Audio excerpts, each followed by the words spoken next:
Hola, buenos días, tardes o noches. Hoy les relataré el estremecedor mito del asesino serial de travestis en la Panamericana y sus crímenes impunes. Suscríbete, y déjame tu like. Muchísimas gracias. Los siguientes hechos están basados en una historia real y documentación fehaciente al hecho. Le pedimos discreción. El asesinato de una chica travesti a mediados de los 80. El rumor era cada vez más fuerte. Había alguien que recorría durante la noche la ruta panamericana, entre Florida y San Isidro, y mataba travestis. Corría la segunda mitad de la década de 1980 y la zona, con la plena vigencia de los edictos policiales y la indiferencia de la justicia ante las denuncias, estaba liberada para los abusos y los crímenes. El asesino tenía un apodo. Le decían el atrapa mariposas, o el caza mariposas, según el testimonio de Carla Pericles, sobreviviente de un ataque, en el archivo de la memoria trans. En la Panamericana se mezclaban en aquella época los supuestos accidentes de chicas que morían al cruzar la ruta, para escapar de la policía, con los asesinatos, recuerda María Belén Correa, fundadora del archivo de la memoria trans. En esa serie de muertes cuyos responsables no fueron investigados, el que se hizo conocido a través del boca a boca fue el caza mariposas. En su edición del 18 de agosto de 1987, la revista Esto contabilizó 28 travestis muertas en distintos episodios ocurridos en la Panamericana. Muchas fueron enterradas como NN porque no tenían familiares y si las amigas iban a reclamar el cuerpo se exponían a caer detenidas, agrega Correa, también fundadora con Claudia Pía Baudraco de la Asociación de Travestis de Argentina, 1993.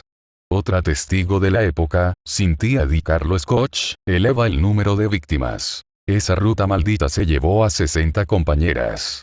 Marcé Gutiérrez y Patricio Simoneto, quienes investigaron las primeras organizaciones de travestis en la época, descreen de la hipótesis de un asesino individual como único responsable y analizan otros aspectos en un contexto de violencia extrema. Los asesinatos en la Panamericana tenían diferentes características dependiendo de la zona en que ocurrían, afirma Gutiérrez, activista travesti, antropóloga e investigador feminista que el periodo con mayor cantidad de muertes transcurrió entre 1986 y 1989, aunque hay algunos registros de 1993 donde Travestis Unidas, una de las primeras organizaciones de travestis conformada por Kenny de Micheli, Sandy González y Gabriela Carrizo organizaron protestas en la Panamericana porque seguían produciéndose asesinatos, dice Gutiérrez. En un tramo de poco más de 8 kilómetros, bautizado Travestilanda por la revista Esto. Los conflictos en Munro, Martínez y Villa Martelli tenían que ver con peleas entre las travestis y quienes intermediaban en la venta de sexo de las prostitutas cis, agrega Gutiérrez.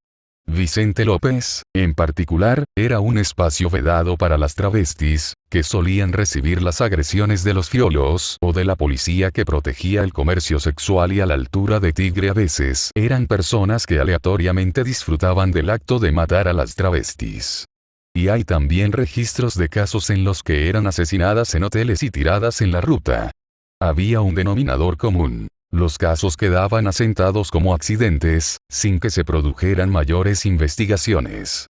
Carla María Pericles, 1953-2020, trabajó en la Panamericana hasta que las amenazas de muerte de un comisario la decidieron a irse del país, primero a Francia y después a Italia, donde vivió durante 20 años.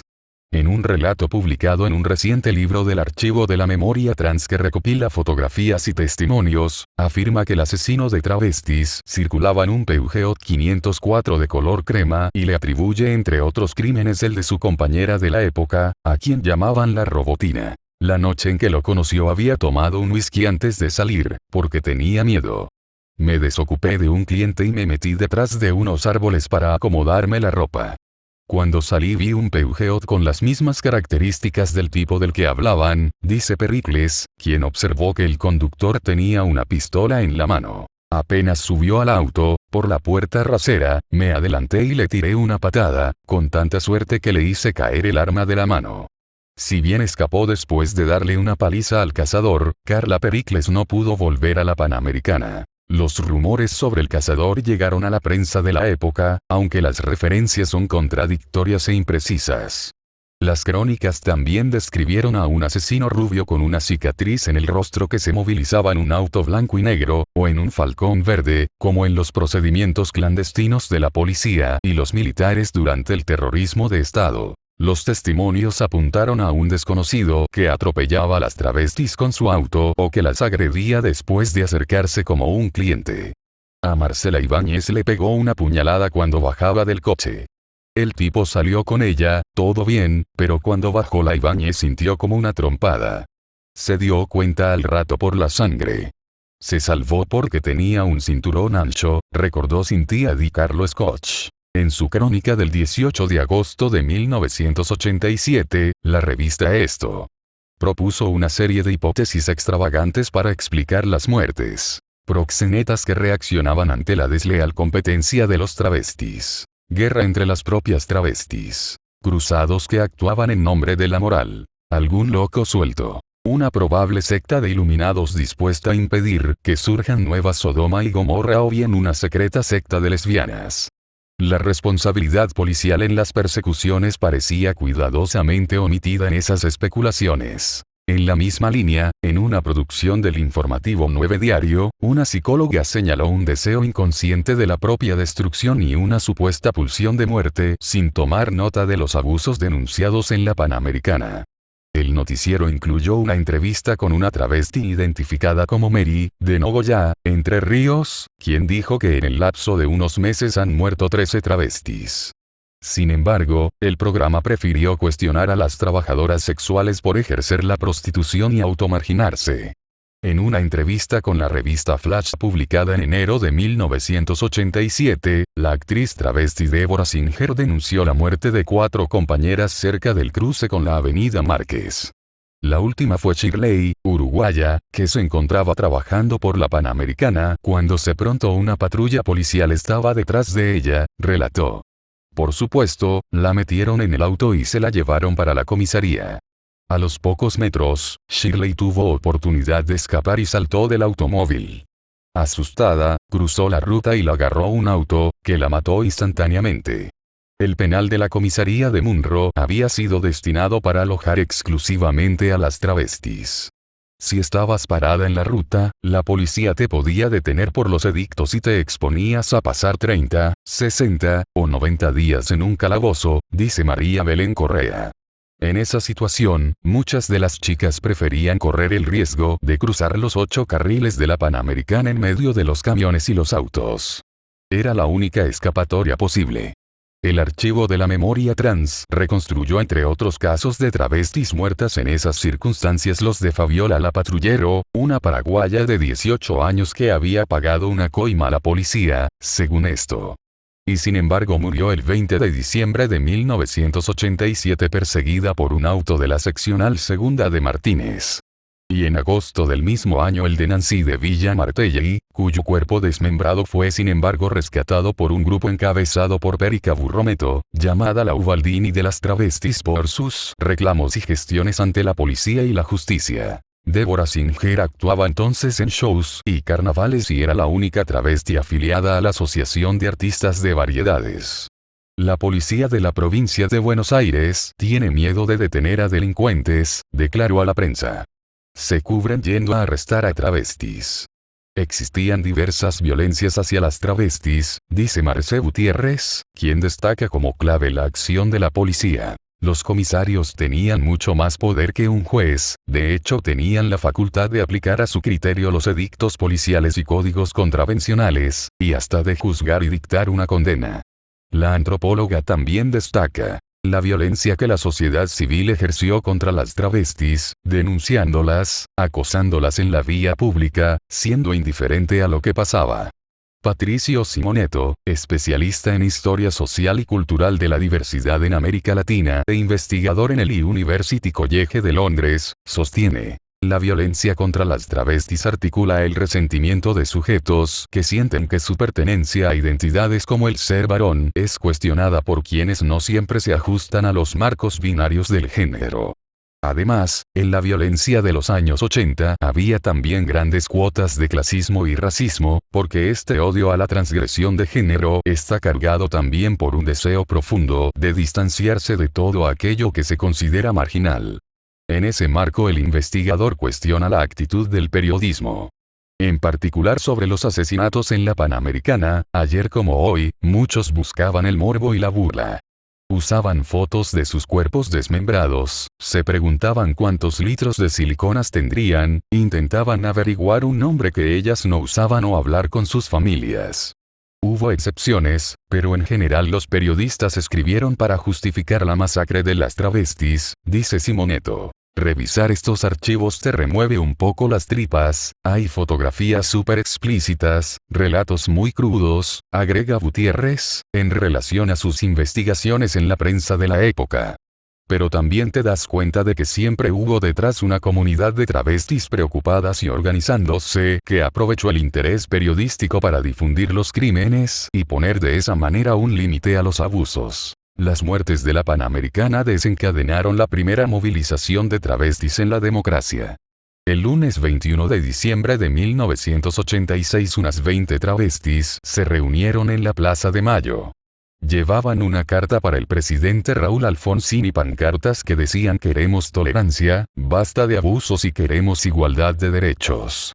Entre ese año y el siguiente, las travestis irrumpieron en la Argentina postdictatorial con una agenda básica. El derecho a poder vivir y circular libremente, un derecho básico que la sociedad argentina les negó y que les sigue negando a muchas en la práctica, afirma Patricio Simoneto, quien señala que esas manifestaciones desbordaban totalmente lo esperado para la Argentina democrática.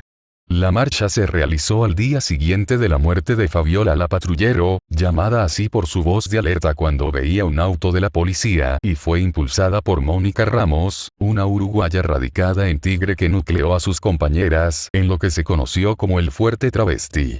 Ramos fue a su vez asesinada a tiros en agosto de 1990, en otro crimen que quedó impune. Para Simoneto, el centro de la cuestión no es si hubo o no un solo asesino, sino la trama social en que las víctimas resultaron víctimas de crímenes, agresiones de clientes, apremios policiales y muertes en la ruta.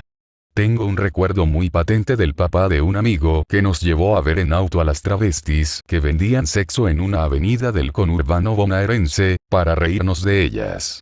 Mi pregunta es cuáles son esas pedagogías profundas que han sostenido este odio, este deseo de exterminar las que luego encarnan estos asesinos, dice. Para Gutiérrez, el cazamariposas tiene más ribetes de un mito y de un invento de la prensa en sintonía con una profusa cantidad de experiencias similares en otros países que investigaban asesinos seriales, como la de Peter Sutcliffe, el llamado destripador de Yorkshire que asesinó a 13 mujeres en Inglaterra entre 1975 y 1980. La versión de un asesino serial es cómoda para todos, exime a la policía, justifica el odio hacia las travestis en un asesino con ribetes psicopáticos, exime a los vecinos y limpia de conflictos la escena, dice la investigadora. Sin embargo, agrega, es probable que haya habido algún caso que se corresponda a un crimen con motivaciones más individuales. Los testimonios hablan de un método para matar en donde no habría resultado extraña la connivencia entre la policía y algún efectivo de civil subido a un auto sin identificación, y hay declaraciones donde incluso se señala a los vehículos particulares de oficiales de la bonaerense. Todo eso está sin investigar. Si las muertes cesaron en la ruta, con el tiempo esa conflictividad migró a otros espacios, otros barrios, afirma Gutiérrez. La violencia está hoy en los hospitales, cuando no te quieren atender. El artículo 11 de la Ley de Identidad de Género no se está cumpliendo, denuncia María Belén Correa en alusión a la norma que establece el derecho de las personas de acceder a intervenciones quirúrgicas o tratamientos hormonales para adecuar sus cuerpos a la identidad de género autopercibida. Las razones por las que el criminal no fue identificado podrían encontrarse en el relato de la sobreviviente que lo enfrentó. Carla Pericles cuenta que aquella noche el escarmiento que le dio al cazador tuvo testigos, ya que pasaron coches a mirar y a pocos metros había una parrilla en la que unos policías hacían como si no me conocieran. ¿Sos loca, Carla? Le preguntó finalmente uno de los policías en el lugar, ¿qué estás haciendo? Llévalo preso, respondió Pericles, y señaló al hombre al que había dejado inconsciente, con golpes y mordeduras. Ese la atrapa mariposas, él mata a las travestis. No. Contestó el otro. Es el nuevo comisario. Fin. Suscríbete y déjame tu like por favor.